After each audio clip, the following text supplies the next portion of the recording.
यह बात हमेशा उठती है जब कोई आविष्कार होता है कि बेरोजगारी बढ़ जाएगी। जब इंडस्ट्रियलाइजेशन हुआ और मशीनों का आविष्कार हुआ तो ये प्रश्न उठने लगा कि 10 आदमी का काम 50 आदमी का काम एक मशीन कर देगी, वो 50 आदमी क्या करेंगे। अभी 20-25 साल पहले यही बात जब कंप्यूटर आया तो ये उठी कि कंप्यूटर हजारों आदमी को काम कर देगा, बेरोजगारी बढ़ेगी।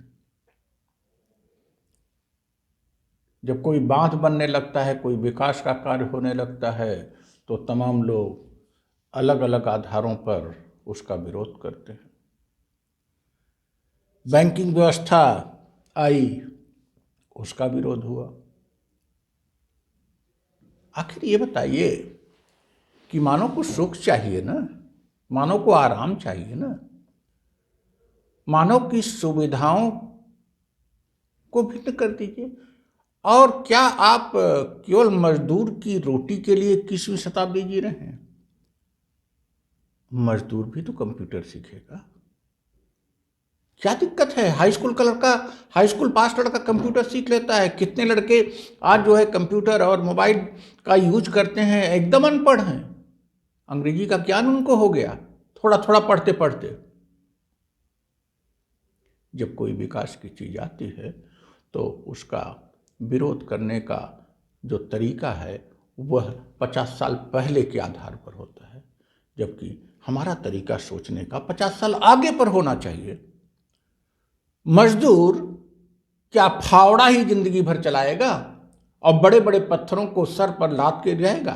क्रेन आ गए हैं, बड़ी बड़ी मशीनें आ गई हैं, खेती के नए नए उपकरण आ गए हैं। और क्या उसको प्रधानमंत्री और साइंटिस्ट करेगा?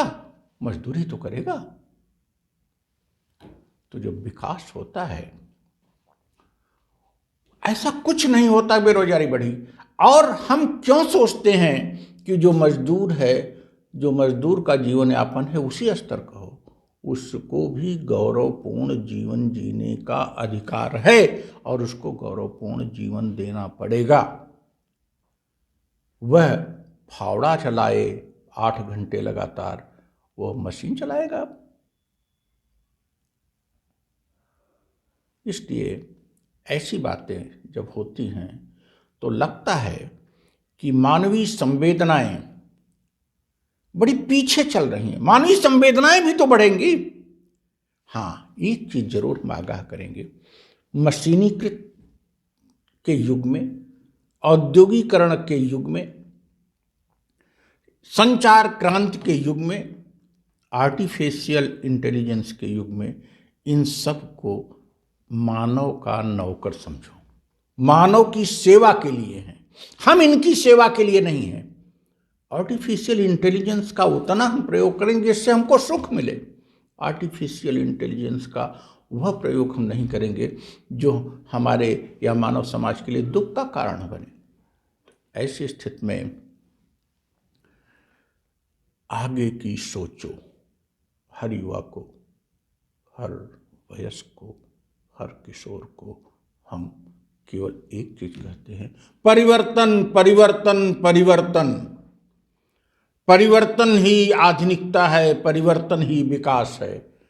लेकिन हर परिवर्तन के साथ नैतिक मूल्यों को सजोए रखो, क्योंकि नैतिक मूल्यों के विलुप्त होने पर वह परिवर्तन आपके लिए सुखद न होकर दुखद हो जाएगा। सकारात्मकता के साथ, नैतिक मूल्यों के साथ try always to change yourself. अपने को बदलो और बदलो और बदलो। और जिस सुख को, जिस आनंद को, जिस संतुष्टि को 500 साल पहले की हमारे पूर्वजों ने, 100 साल पहले के हमारे पूर्वजों ने, या वर्तमान समय के हमारे बाप दादाओं ने सोचा भी नहीं होगा, समझा भी नहीं होगा, उनके दिमाग में आई भी नहीं होगी, उनका आप आनंद लीजिए, उनकी तरफ बढ़िए, आप उस दिशा में बढ़िए। आज जब सब्जी बेचने वाला छोटा दुकानदार, छोटा श्रमिक, और उसका बेटा जब मोबाइल पर पिक्चर देखता है तो इस पर गुस्सा मत करिए। यह नई पीढ़ी है, नई पीढ़ी के लिए ये आविष्कार हुआ है। उन बच्चों के लिए जो गुब्बारे में लीन रहते थे, अब पूरे विश्व के गुब्बारे, पूरे विश्व की अनुभूति मिल रही है, पूरे विश्व की फीलिंग मिल रही है। प्रकृति का पूरा अपने हाथ में है।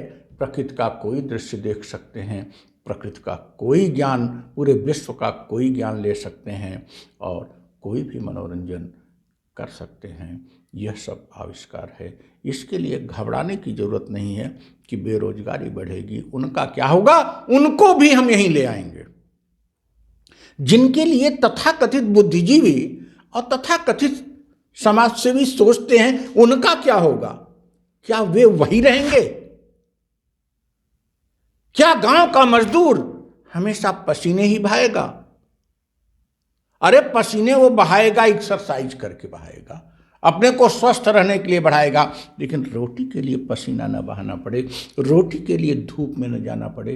इसीलिए तो मशीनें हैं, इसीलिए तो नए नए आविष्कार हैं, इसीलिए तो कंप्यूटर है। रेल का टिकट लेने के लिए भी 1 घंटे लाइन लगानी पड़ती है। क्या हम उस युग में जाएंगे? नहीं, एकदम नहीं। जितने भी आविष्कार हैं, उन आविष्कारों को दिशा देनी पड़ेगी, उन आविष्कारों को आगे बढ़ाते हुए दिशा देनी पड़ेगी कि मानव की सेवा अधिक से अधिक करे और कोई मनुष्य छूट न जाए उनका सुख लेने से। विश्व व्यापार जब आया, ग्लोबलाइजेशन आया, इसका कॉन्सेप्ट यही है कि दुनिया के किसी भी आविष्कार को, दुनिया के किसी भी खोज से मानव समुदाय वंचित न हो, यथासंभव शीघ्रात शीघ्र सबको उपलब्ध हो।